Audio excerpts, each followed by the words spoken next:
It was 9:30 in the morning. Not midnight, not 3 a.m. This was broad daylight in the heart of Paris, right next to the world's most famous museum, the Louvre. The thieves weren't sneaking through air ducts. They were not disabling laser grids. They drove a simple, common construction truck right up to the wall, extended a mechanical lift, and, in the ultimate act of audacious simplicity, they used angle grinders and battery-powered saws to cut their way in. They were disguised as the most unremarkable thing imaginable: maintenance workers. And in under 4 minutes, inside the building, they bypassed millions of dollars of high-tech security, snatched some of the last remaining French crown jewels, and disappeared. It was one of the most successful, high-profile robberies of the century, and it proved one single, profound truth: complexity is a dangerous illusion. I want you to think about this. We live in the most surveilled, most analyzed, and most data-rich time in human history. Every minute of your existence is logged by 100 different systems. Your watch knows when you sleep. Your phone knows when you panic. Your spending is constantly quantified. We are wrapped in this complex, digital cocoon of supposed security and intelligence. And yet, here is the paradox.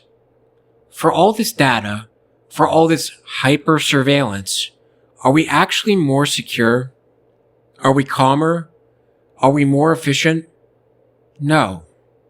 The data says no. Anxiety, burnout, depression, and general overwhelm are at record highs.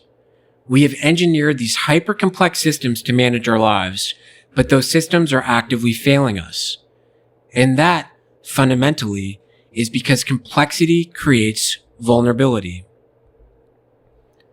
The more layers you add to building security or your own life, the more potential points of failure you create.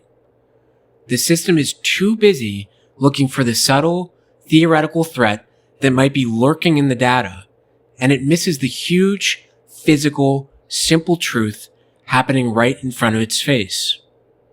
The universe, in its elegant mathematics, tells us that efficiency is simple. We forget that. We get lost in the noise. I'm Taylor Morris, and this is The Taylor Morris Show. So welcome back, folks. I appreciate you tuning in to this episode. The format I'm taking going forward is one where on Tuesdays I will discuss a current event. Today it's the Louvre Heist. Try to extrapolate some sort of lesson from it or frame it in relation to sort of philosophical things we discuss. And to also talk about something I'm grateful for. And the Friday episodes will be reserved for more deep dives on these metaphysical, esoteric topics that are really fun to talk about and that I hope to guide you through. This Friday is going to be about the law of attraction and the mechanics of manifestation. So tune in for that. And if you're enjoying this podcast so far, I would really appreciate a like and a comment. So let's get into it. The Louvre Heist is the perfect real-world case study of that failure, the failure of over-complication. The biggest security catastrophe of the digital age was solved with a truck and a simple saw. Simplicity, coupled with singular physical intention, still wins. The audacity of this heist is what's genius. I mean, honestly. The thieves understood, like, the physics of human attention. They knew that billions had been invested in sophisticated surveillance designed to look for the anomaly, the guy in black tactical gear rappelling from the roof.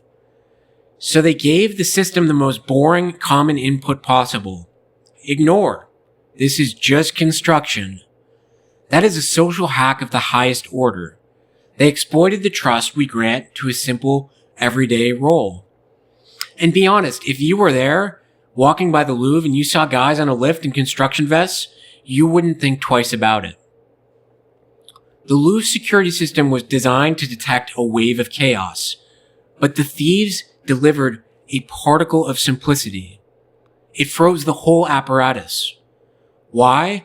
Because they were so busy protecting the digital perimeter, the firewalls, the biometrics, the laser detectors, that they forgot about the physical window.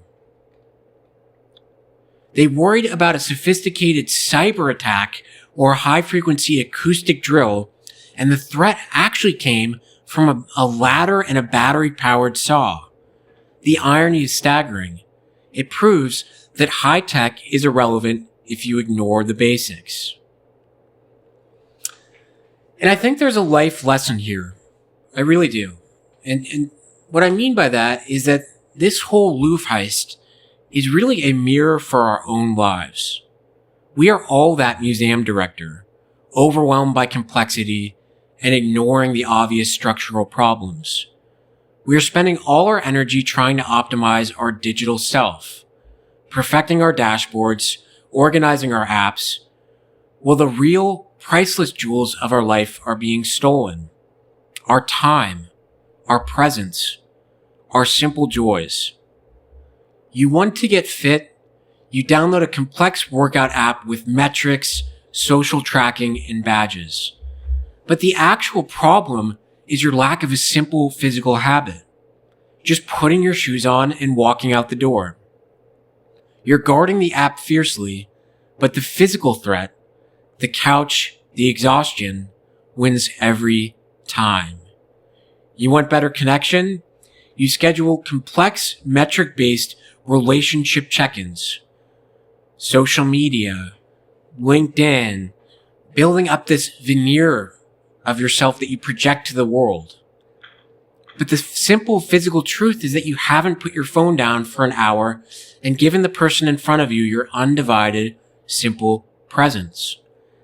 How often do we go out to dinner with someone and you're distracted or pulled away from that present moment by checking your phone?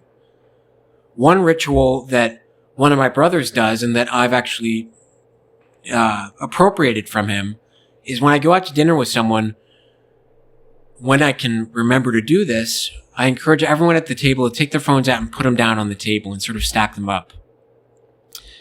And what that does is it disconnects you from that other world, that digital world that we're so frequently and persistently plugged into. And it allows you to just be present and grounded in the moment. Speaking of over-engineering solutions, I was on what was, it's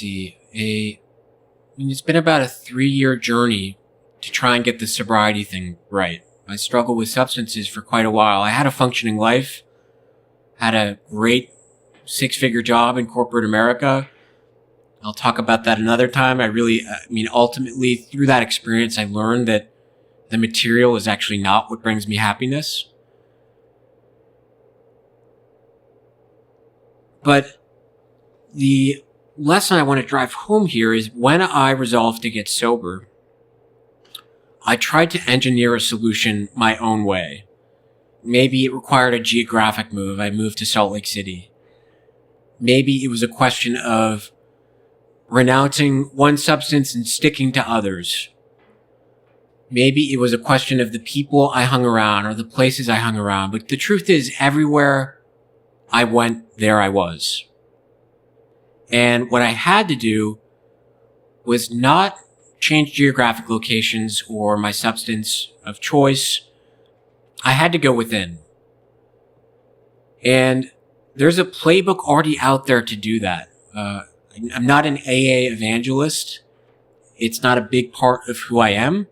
But when it comes to this whole sobriety thing, the 12 steps worked for me. And it was a simple program there. And for so much of the last 3 years, I tried to over-engineer this complicated solution to this problem of feeling discontent and not okay with myself and needing substance to self-soothe. And I tried, my ego worked so hard to vie and try to cultivate a solution that sat separate from the tried and true one. And really, the solution was the simplicity and action of the recovery program that is AA for me. And so the most efficient tool in relation to what I was just talking about is the one that gets the job done directly. The most efficient life tool is singular, simple focus. That is the one thing your brain, your personal observer, is waiting for. A clear, simple instruction to collapse the wave of possibility into a single, efficient reality. Stop looking for the complex app or secret hack. Find your simple solution. So let's ground this. And I want to finish this episode by talking about gratitude. For all the noise of the world, I am genuinely grateful for the constant, powerful reminder of simplicity. I'm grateful for the clarity that comes from just closing the 10 tabs, putting my phone down, and sitting with myself. Quieting my mind, tuning out my environment, and just sitting with Taylor, with the real me. Unburdened by the expectations I perceive to be imposed on me by the world, by my family, by the expectations of my parents, by the ideal I have in my mind of the man I'm supposed to be. There is a time and place for that, and I don't think it's healthy or right to always be living in service to those expectations. I think the key is to listen to oneself. But I find that when I'm able to quiet my brain and my mind and just sit with myself, and this has taken practice, but I get a lot of joy. And I have a lot of gratitude for life and for the gift, in my case, of recovery and this personal trial that sort of knocked me down a couple pegs, and in almost like a metamorphosis is transforming me into a person I would like to hang out with. The younger me would have liked to hang out with. Someone who's kind, considerate, empathetic, who does what they say they're going to do. I'm not always perfect at this stuff. But let me tell you guys, the me of 3 years ago would have rolled his eyes hearing me talk about this stuff. Or, at least not connected with it. And that brings us to Friday. If the thieves' simple, singular focus was powerful enough to bypass billions in security, imagine the power of your singular intention when applied to your life. This is the ultimate lesson of the observer effect. Join me this Friday for the deep dive. The science of manifestation, bridging quantum physics and the law of attraction. We'll use the principles of focus we discussed today to show you exactly how to program your brain's filter to render the reality you want, using the principles of focus that even the world's greatest museums forgot. Until then, stay curious.